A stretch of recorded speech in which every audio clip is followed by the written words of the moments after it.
ETF index mutual funds నేర్చుకుని stock మార్కెట్లో రాణించాలనుకుంటున్నారా? వెంటనే ఈ నెంబర్కి కాల్ చేయండి. నమస్తే రమ్మగారు. నమస్తే జయ. దేవి ఖడ్గమాల. ఖడ్గమాల గురించి కూడా మనం తరచుగా వింటూ ఉంటాం రమ్మగారు. నిత్యం పఠనం చేస్తే మంచిదని చెప్తూ ఉంటారు కదా, అసలు ఎలా చదువుకోవాలి, దీని యొక్క విశిష్టత ఏంటండి? ఖడ్గమాల చాలా ప్రత్యేకమైంది, చాలా పవర్ఫుల్, చాలా విశేషమైంది. ఒకసారి చేస్తేనే అత్యద్భుతమైన ఫలితాన్ని ఇస్తుందని చెప్తారు. దాంతోపాటుగా ఇది కామ్యంగా చేసుకోవచ్చు, ఏదైనా ఒక ప్రత్యేక కోరికని పెట్టుకుని చేసుకోవచ్చు అని. అయితే ఖడ్గమాల అంటే మామూలుగా చూడు, ఖడ్గం అంటే ఏమిటి? కత్తి. చాకు కాదు, కత్తి. బాకు కూడా కాదు, చంద్రహాసం పొడుగాటిది ఖడ్గము అంటే. వరలో పెట్టుకుని తీసేది. అవును. ఖడ్గం ఒకటి ఉంది నీ దగ్గర, నువ్వు చీకట్లో ఎవ్వరూ తోడలేకుండా ఆ కత్తి పుచ్చుకుని వెళ్తుంటే నీకు ధైర్యంగా ఉంటుంది. అవును. అమ్మో ఎవరన్నా దొంగడ మన దగ్గర కత్తి ఉందిగా అనిపిస్తుంది. అదొక ధైర్యం. ఒక జంతువు ఎదురొస్తుంది, కత్తుంది. మనిషి ఎదురొస్తాడు, కత్తుంది. ఎవరు రారు, తోడు కత్తి, అంతే. ఖడ్గం ఉంటే అలా ఉంటుంది. ఖడ్గము అంటే సింగిల్, ఖడ్గమాల అంటే ఖడ్గాల దండ, కత్తుల దండ. కత్తుల దండ. ఆ కత్తుల దండ అండగా ఉన్నవాడి పరిస్థితి ఏమిటి? బ్రహ్మాండం కదా, సైన్యం ఉన్నట్టు. కత్తుల దండ ఉందంటే వాడి దగ్గర సైన్యం ఉంది. అట్లా పనిచేస్తుంది ఈ స్తోత్రం. మనం లలిత సహస్రనామాలు చదువుకుంటాం, అలాగే త్రిశతి చదివే కుటుంబాలు కూడా కొన్నింటే కొంతమంది అలవాటుగా చదువుతారు. నాకు అలవాటు ఉంది, చెప్పే కదా. అవును. ఈ ఖడ్గమాలని ప్రత్యేక పరిస్థితుల్లోనే వాడమన్నట్టుగా చెప్తారు. కత్తి రోజు పదును పెట్టి రోజు ఏదో చెయ్యవు నువ్వు. అవును. ఎవరు చేస్తారు కత్తితోటి నిరంతరము పని? ఎవరైనా క్షత్రియుడు, రోజువారీ రాజోచిత విద్యలు నేర్చుకునేవాడు, ప్రాక్టీస్ ఉండాలి. కాబట్టి మనలాంటి సామాన్యులు ఏం చేయాలి? దాన్ని పైన పెట్టి చూసుకుంటుండాలి, అవసరమైనప్పుడు తీయాలి, అంతే. ఇది ఒక కామన్ రూల్గా పెట్టుకోండి. నిత్యము అనుసంధానం చేసుకుని రోజుకొక్కసారి చదువుకోవచ్చు. అలవాటుగా అమ్మవారి స్తోత్రాలు చదువుకునే వాళ్ళు ఖడ్గమాల కూడా చదువుకోవచ్చు. ఓకే. విశిష్టత ఏంటి చెప్తారు. ఇంతకీ ఈ ఖడ్గమాలలో ఏముందంటే, ఖడ్గమాలని సాక్షాత్తు శ్రీ విద్యగా చెప్తారు. అది శ్రీచక్రం. శ్రీ విద్య అంటే అమ్మవారిని ఆరాధించే విద్య. సమయాచారం అంటే పూర్తిగా అమ్మని సాత్విక ధోరణిలో ఆరాధించే విధానంలో ఈ శ్రీచక్రాన్ని ఆరాధన చేస్తాం. ఈ శ్రీచక్రాలు రెండు రకాలుగా కనపడతాయి మనకి. ఒకటేమో ఇట్లా మేరు ప్రస్తారం, పైకి ఉన్నట్టు. అవునవును. ఆవరణలు ఉండి ఇట్లా పైకి కొసతేలు ఉండేది. ఇంకొకటి భూప్రస్తారం, ఇట్లా పిండితో కానీ కుంకుమతో కానీ రాగి రేకు మీద, బంగారు రేకు మీద లిఖించబడి ఉండేది. ఆవరణలన్నీ త్రికోణాలు, చతుష్కోణాలు, అన్ని కోణాలు, తర్వాత ఏమో దళాలు, ఇవన్నీ ఇలా నేల మీద లేదా ఏదైనా ఒక దీని మీద వేయబడి ఉండేది భూప్రస్తారం. ఈ రెండిట్లలో ఈ శ్రీచక్ర అర్చనే అమ్మని ఆరాధించే అసలైన విధానం అని చెప్తారు. దీనికి బోధ కావాలి, నేర్చుకోవాలి, ఉపదేశం కావాలి, గురు సహాయం కావాలి, చాలా ఉన్నాయి వ్యవహారాలు. అయితే ఇందులో ఈ శ్రీచక్రంలో 9 ఆవరణలు ఉంటాయని చెప్తారు. ఆవరణలు ఉన్నాయి అందులో. దేవి నవావరణ పూజ అని ఒక విశేషమైన విధానంలో అమ్మవారిని అర్చిస్తారు. ఈ ఒక్కొక్క ఆవరణ ఉంది కదా, ఈ 9టిని ఒక్కొక్క దానికి ఒక్కొక్క సేపు ఒక్కొక్క అర్చన. ఇది మనం కొన్ని చోట్ల దేవాలయాల్లో కనపడుతుంది. నవావరణ పూజ అని మన బెజవాడ దుర్గగుడిలో కానీ అమ్మవార్ల ఆలయాల్లో నవావరణ పూజా విధికి మనం డబ్బులు కట్టి పూజ చేసుకోవచ్చు. ఓకే. ఇళ్లలో చేయడానికి చాలా పెద్దది. మేము ఇది వరకటి కాలంలో ఎప్పుడో 15-18 సంవత్సరాల క్రితం, 15-16 ఏళ్ల క్రితం పుష్పగిరి పీఠంలో మా మరిది గారు ఉన్నప్పుడు మేము అక్కడికి బాగా వెళ్ళేవాళ్ళం. పౌర్ణములప్పుడు చేసేవారు. ఎంత బాగుంటుందో నవావరణ పూజ, మహాద్భుతంగా ఉంటుంది. కుంకుమార్చన చేస్తారు. అయితే ఈ అర్చన మహా బాగుంటుంది. 9 ఆవరణలకి పూజ. ప్రతి ఆవరణ అవ్వగానే నైవేద్యము, హారతి, తర్వాత మళ్ళీ రెండో ఆవరణలోకి వెళ్తాము. చాలా విశేషంగా అద్భుతంగా కనిపిస్తుంది. ఏదైనా అవకాశం లభిస్తే తప్పకుండా తీసుకోండి. ఈ 9 ఆవరణల్లోనూ ఉన్న పూజలో ఆవరణల్లోనూ ప్రత్యేక శక్తులు కొలువై ఉంటాయి. ప్రతి ఆవరణలోనూ అమ్మవారి యొక్క సైనిక శక్తి అనుకో, ఆవిడతో పాటు ఉండేవి. ఓకే. ఈ శక్తులన్నీ ఇట్లా చుట్టూతా ఉంటాయి. ఇవి మనకి ఖడ్గమాల ఏంటంటే ఆ శక్తులన్నిటినీ మనం ఒకే చోట వారి పేరు తలిచి పిలుచుకునేందుకు అవకాశం ఉంది. నవావరణ చేస్తే ఎలాంటి ఫలితం లభిస్తుందో ఖడ్గమాల చదివితే అలాంటి ఫలితం లభిస్తుంది. అద్భుతం. కదా. అయితే ఇప్పుడు దాంట్లో మన మామూలుగా మనం ఒక స్తోత్రం ఏదైనా చదువుకున్నాం అనుకో, విష్ణు సహస్రనామం చదువుతామా, అందులో ఫలశ్రుతి ఉంటుంది, ఉత్తరపీఠిక. ఈ స్తోత్రం చదివిన వాళ్ళకి పిల్లలకి రోగాలతో ముచ్చితే రోగాత్ బద్ధో ముచేత బంధనాత్ అని చెప్తారు. ప్రతివాడికంటే రోగంతో ఉన్నవాడికి రోగం పోతుంది, బంధనాల నుంచి విడిపడతాడు, డబ్బులు కావాల్సిన వాడికి డబ్బులు, సంతానార్థికి సంతానము, ఆరోగ్యం కావాల్సిన వాడికి రోగికి ఆరోగ్యము అన్నీ లభిస్తాయని ఫలశ్రుతి మనకి కనపడుతుంది. అది చదువుతూ ఉంటాం, మనం అందరం చదువుతాం కదా. అవునండి. మనం లలిత సహస్రంలో పెద్దగా ఫలశ్రుతులు ఎవరు చదవరు, మొత్తం అమ్మవారి నామాలే చదువుతారు. అవే 180 పైన ఉన్నాయి శ్లోకాలు. ఈ మన ఖడ్గమాలలో ఒక ప్రత్యేకమైన ఫలశ్రుతి కనిపిస్తుంది.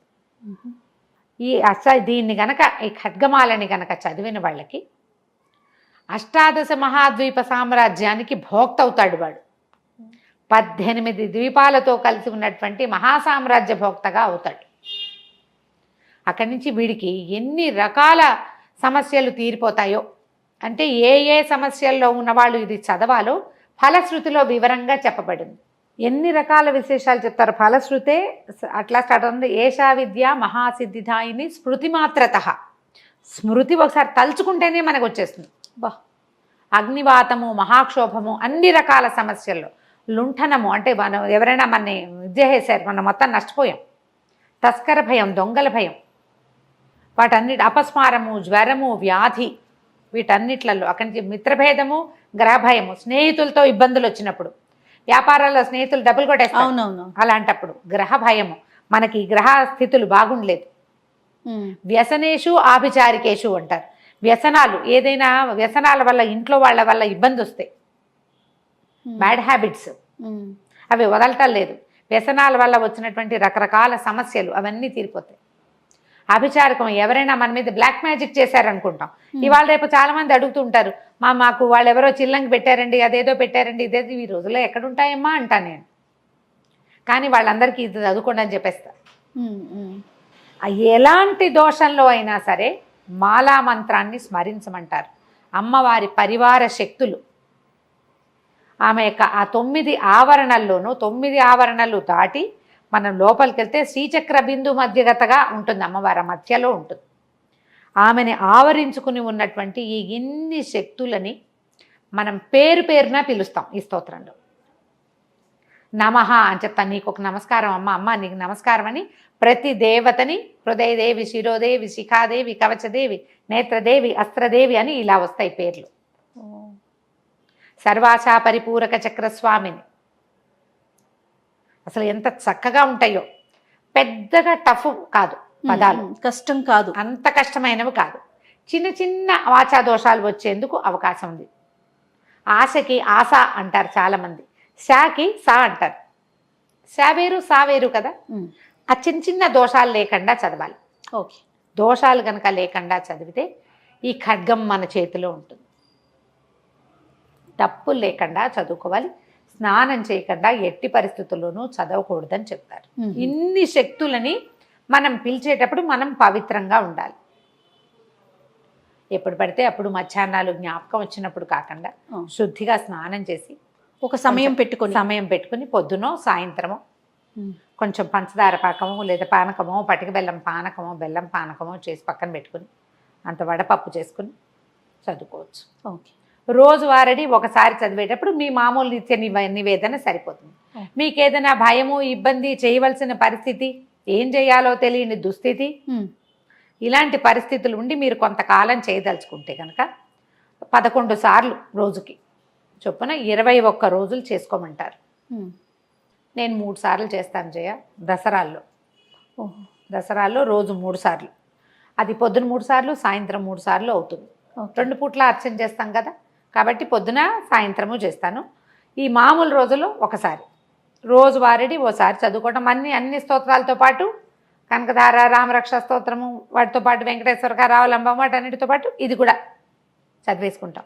మనకు అలవాటు అయిపోతే ఎక్కువ సమయం ఏమీ పట్టదు. అన్ని నామాలే కదా, శ్లోకాలుగా ఉండవు. ఓ 2 పేజీల ప్రోగ్రామ్ మొత్తం అలవాటు చేసుకుంటే మనకేంటంటే పిల్లలకి బ్యాడ్ హ్యాబిట్స్ ఉన్నా, భర్తలకి బ్యాడ్ హ్యాబిట్స్ ఉన్నా, నీకు ఎప్పుడైనా జయ ఏదైనా ఒక మందు వేసుకోగానే తగ్గుతుందా? కొంత సమయం ఇవ్వద్దు, శరీరానికి ఇవ్వాలి కదా రమ్మగారు, ముందుగా ఇవ్వాలి. పైగా ఇప్పుడు డోలో లాంటివి వేసుకోగానే తగ్గిపోతుందండి అంటాం. ఒక 5-6 గంటల తర్వాత మళ్ళీ మామూలుగా మళ్ళీ మామూలు వచ్చేస్తుంది కదా, దాన్ని కూడా మనం రిపీటెడ్ గా వాడుతూ ఉంటాం వాడుకోవాలి. కదండి. తగ్గడానికి కొంచెం సమయం పట్టినట్టే కొద్దిగా సమయం తీసుకున్నా కూడా మన సమస్యలు తీరిపోతాయి. ఒకసారి మన సమస్య తీరిందనుకో, దీన్ని అలవాటుగా ఉంచుకోండి మీతో పాటు. అంతే, ఎవరైనా చదవచ్చు, స్త్రీ పురుష వయో భేదాలు లేవు. లేవు, ఎవరైనా చదవచ్చు. మీకు తప్పులు ఉన్నాయి అని అనిపిస్తే ఎవరైనా పెద్దవాళ్ళ దగ్గర ఈజీగా మీ పురోహితుడు ఆయన దొరుకుతాడు. అవును అవును. అక్షరాల దోషం ఉంటే పుస్తకంలో సరి చేయించుకోండి. దీనికి ముందు ఒక ప్రార్థనా శ్లోకం వస్తుంది. హ్రీంకారాసన గర్భితానల శిఖామని అమ్మవారిని, ఆమె యొక్క స్వరూప వర్ణన ఉంటుంది. ఎంత బాగుంటుందో, మహాద్భుతంగా ఉంటుంది. ఆ శ్లోకం చదువుకోవటం, తర్వాత చిన్న కొద్దిగా ఫలశ్రుతి 2-3 వాక్యాలు చెప్పి కింద ఇంకో శ్లోకం చెప్తారు. దాని తర్వాత నామాలు మొదలైపోతాయి. మొత్తం నామాలు చదివేసుకున్నాక ఫలశ్రుతి ఉంటుంది. ఓకే, ఫలశ్రుతి మీరు 3 సార్లు చదివేటట్టయితే నామాలన్నీ చదువుకుని మళ్ళీ మొదటికి వెళ్ళి మళ్ళీ నామాలు చదువుకుని మళ్ళీ నామాలు 3 సార్లు చదువుకుని అప్పుడు ఫలశ్రుతి చదువుకోవచ్చు. మొదటిది అంటే ప్రార్థనా శ్లోకాలు, ఫలశ్రుతి 1 టైము, మధ్యలో ఉన్న నామాలు 3 టైమ్స్. ఇలా చదువుకోండి. ఇది చాలా ఉపయోగపడేది. ఇప్పుడు అన్నీ ఉపయోగపడేవే చేయ, ఒక్కొక్కళ్ళకి ఒక్కొక్క సూట్ అవుతుంది. ఇది కరెక్ట్. ఒకటి తర్వాత ఒక్కొక్కళ్ళ మనసు ఒక్కొక్క విషయంలో రంజిల్లుతుంది, పట్టుకుంటుంది, ఆకట్టుకుంటుంది. అది మన ఆకట్టేస్తుంది, మనం పట్టుకుంటాం, ఎక్కువ ఆసక్తిగా ఉంటుంది. అవునండి. కానీ ఇవి పెద్ద పెద్ద ప్రమాదాల నుంచి కూడా ఇది మనల్ని రక్షిస్తుంది. అలవాటుగా చేసుకోవాలి. అప్పుడు వచ్చినప్పుడు కాకుండా అనుసంధానం చేసి ఉంచుకోండి. అంతే కదా, ఆడపిల్లలకి నేర్పించండి. శుద్ధిగా ఉన్నప్పుడు మాత్రం చదువుకోవాలి. ఈ నియమాన్ని మాత్రం ఉంచుకుంటే అద్భుతమైన ఫలితాలను ఇస్తుంది. అమ్మవారి యొక్క ఖడ్గమాల ఆమె మనతో ఉన్నట్టే. బా, ఆ పరివార శక్తులన్నీ మన వెనకాల నుంచున్నట్టే. అంతకు మించి ఇంకేం కావాలి? ఇంకేం కావాలి? అంతే. ఒకళ్ళు వస్తే చాలుగా తోడు మనకి. అంతే, ఒక్కళ్ళు తోడు ఉంటే చాలు. కరెక్ట్. మనిషి అన్నవాడు ఒకడు ఉంటే చాలు. దైవం ఇంతమంది, ఇన్ని దేవతా స్వరూపాలు మనతోటి ఉంటే ఇక మనకు అడ్డేముంది? అద్భుతంగా ఉంటుంది. ప్రయత్నం చేసి చూడండి, నేర్చుకోండి ముందు. తప్పకుండా అండి. నమస్తే. నమస్తే జయ.